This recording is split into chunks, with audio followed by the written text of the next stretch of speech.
Hi again folks, how's all doing? Well, Model Rail Scotland was absolutely heaving on Saturday when I was there, which was great to see really, all the recent talk about the hobby dying and all that nonsense. Yeah, it was really busy at Model Rail Scotland. But yeah, a lot of people stopped to say hello, which was really nice, and especially good to meet people for a second or even a third time. Yeah, it does mean that I'm starting to spend a bit longer at these exhibitions though. I was at Model Rail Scotland for over 3 hours. Yeah, there was a lot to see, a lot of stuff to rake through, people to speak to, and yeah, I was pretty knackered after it. It must be really exhausting for all the exhibitors and the marshals and everyone else involved at something like Model Rail Scotland. It's on for 3 days. So yeah, big hats off to everyone involved. But did I buy anything? Of course I did. I picked up another Whisky Grain Wagon to add to my collection, so I now have 6 of them. It was only a fiver, so that was quite a good buy, I thought.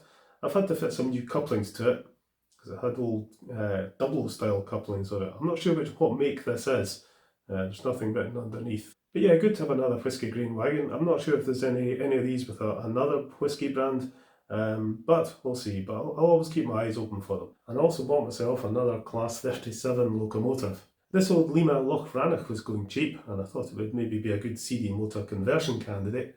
Also interesting to have one of these in comparison with the Acura scale one. I don't think you can have too many Class 37s, and there's quite a few of these old Lima ones that I'd quite like to pick up. It's my birthday next month on the 9th of March, and my wife did say to buy myself something nice for her to give to me on my birthday. So I did just that, but you will have to wait and see. I'll do a video shortly after my birthday showing what I got.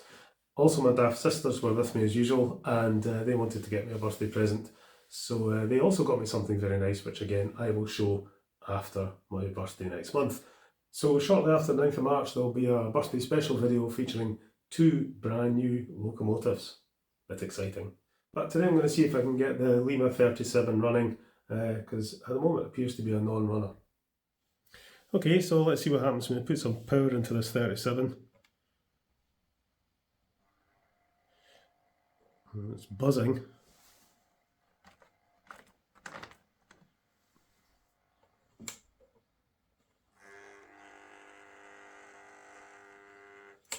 So the motor's buzzing in both directions. It's pulling about 300 milliamps at full power.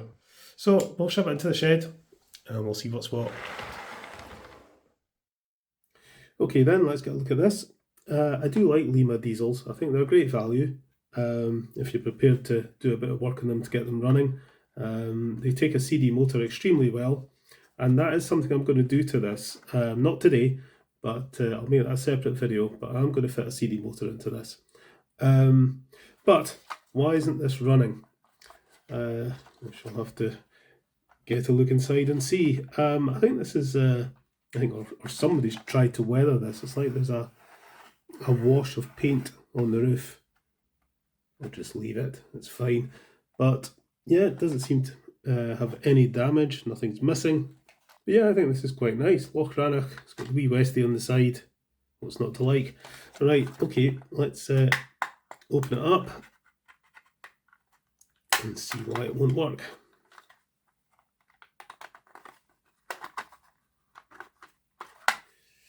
Put it aside.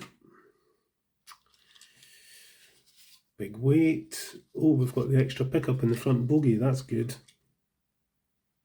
So I don't have to fit any additional pickup to the front bogie. Let's take the weight out just now. Why is that motor not working? It's not excessively dirty. Ooh, the gears won't even turn, they're jammed up somehow. What's going on? The stall I bought this from had a number of Lima 37s and 47s, but I chose this one. I hummed and hawed between a few of them. Let's get this out. This over. What's going on with these gears?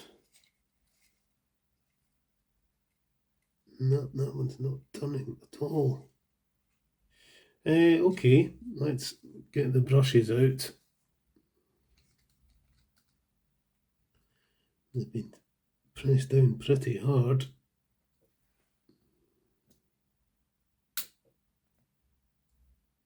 Wow. Yeah, I've lost a spring.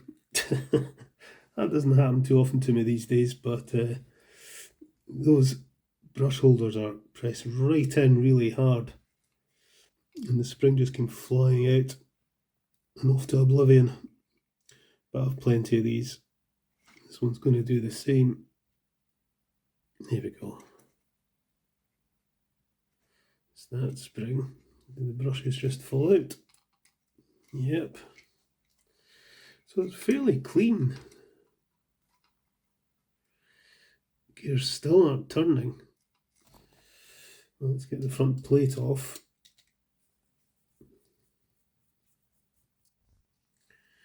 Right, okay. With that off,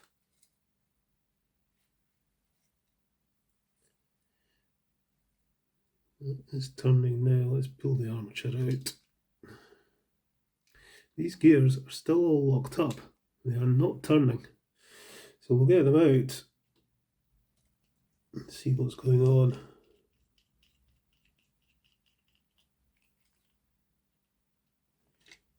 A little bolt.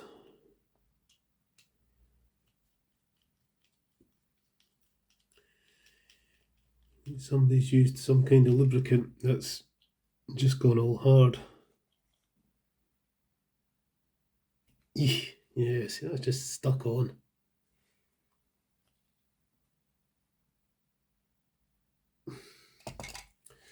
Not come across this before.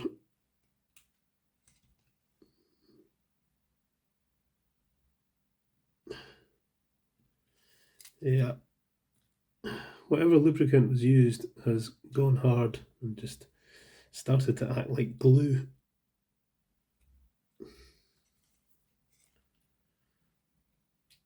Let's take that one off.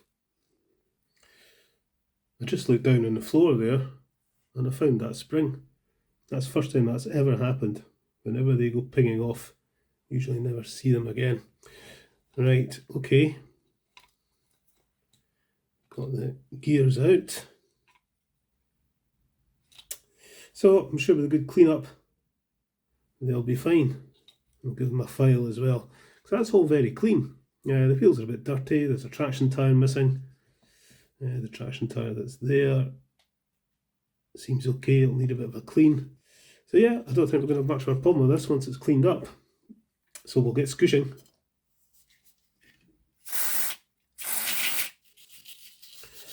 Good squish with a contact cleaner and going over with a manky brush, and it'll be right as rain.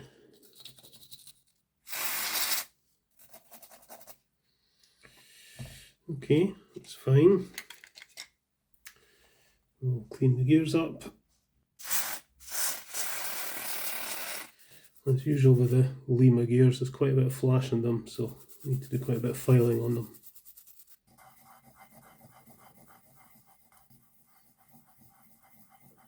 Commutator, yeah, it's a bit manky. Give it a scoosh. Looks like this one's going to clean up without any teacup. Seem okay, the pickup's very clean. I'll just put a wee bit of oil in the axles. That all looks tickety-boo. Front bogie. Pickup's making contact. Wheels could do with a bit of a clean. Be sure to clean the insides of the wheels where the pickup makes contact. Okay, I'm going to put brushes, springs and those little bolts into sonic cleaner. We'll give them 20 minutes or so and then we'll get this back together. Righto, 20 minutes later, we'll give everything a wee wipe. Just going to round off the face of the brushes a wee bit. They look very new, these brushes. Right, pop the armature back in there. That plate back on.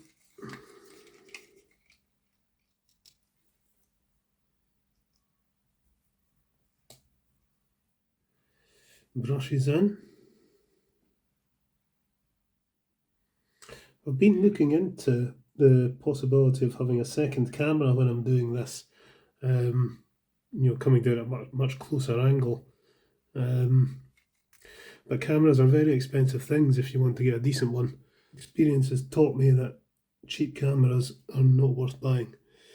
Right, get that down. But I'd like to be able to do some close-ups of what I'm doing when I'm doing this sort of thing. So we shall see. I think the most likely candidate actually is an endoscope, because any of the smaller action cameras have got, you know, the lens is far too wide on them. There are some macro camera lenses that would do, but I really don't want to go down the road of having to buy an expensive camera and lots of lenses, because that can get to thousands of pounds. But you can get some HD inspection cameras, you know, endoscopes, that I think would do. So we'll see. Is this going to spin?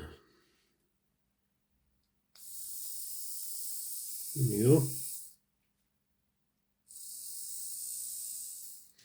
Okay, we'll get the gears on, get some grease onto the spindles, some mixture of silicone and PTFE grease. So these ones go on first, down there, and these ones go in there, and then these ones go on there. Start spinning.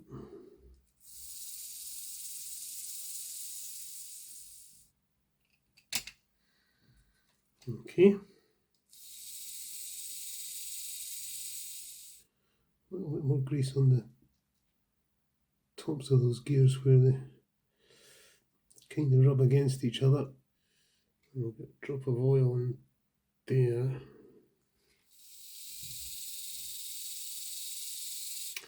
Righty ho. Okay, just got a bit of traction tire onto here. Hey, I'm going to be one of these ones, I think. There we go. Right, pop that down in there. Screw that on. Make sure that's sitting okay. Right, put the weight in. And that should be that.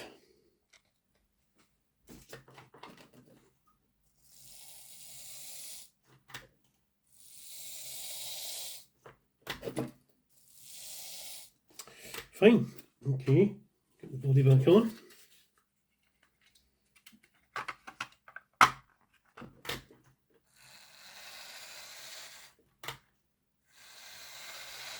Nice. Okay, let's go and pull it out of the shed. Okay then, let's bring out this 37.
So there we go, that's my Lima Class 37 Model Rail Scotland bargain buy running fine. Actually, it runs really smoothly. I've said before and I'll say it again, you can't go wrong with these old Lima diesels. They're cheap to buy, easy to service, super reliable, and with the right treatment, they can run really, really nicely. I know some folk have gone on to fit directional lighting, DCC sound and other stuff into these as well, so you know, I really do think these are an excellent buy. This one is in excellent condition. The only issue with it was the gears had seized up. I thought at first they'd got a little bit out of position, but no, they were just stuck. Whatever lubricant had been used had solidified, so just cleaned that out, filed the gears, did the usual cleanup, and it runs a treat. Anyway, this runs well now, but I'm going to fit a new motor into it in a separate video soon, so stay tuned for that. I've actually had a couple of emails from guys who bought old locomotives at Model Rail Scotland, only to get them home to find they were non-runners, and I've now asked if I can have a look at them. Yeah, when I was at Model Rail Scotland, I heard a few people asking sellers if locomotives ran or not, and each time the seller just said, no idea, but probably will, but it'll probably need a good service.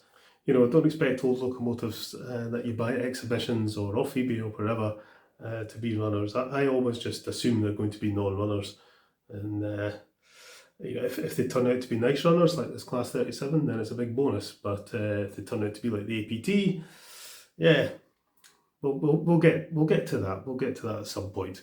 Right, okay, so that was Model Rail Scotland 2024. As I said, I'm going to have 2 birthday presents to show you after the 9th of March. So that'll be a double feature video, so watch out for that. Can you guess what those locomotives are going to be though? Right, okay folks, I'm going to go and play with my tractors.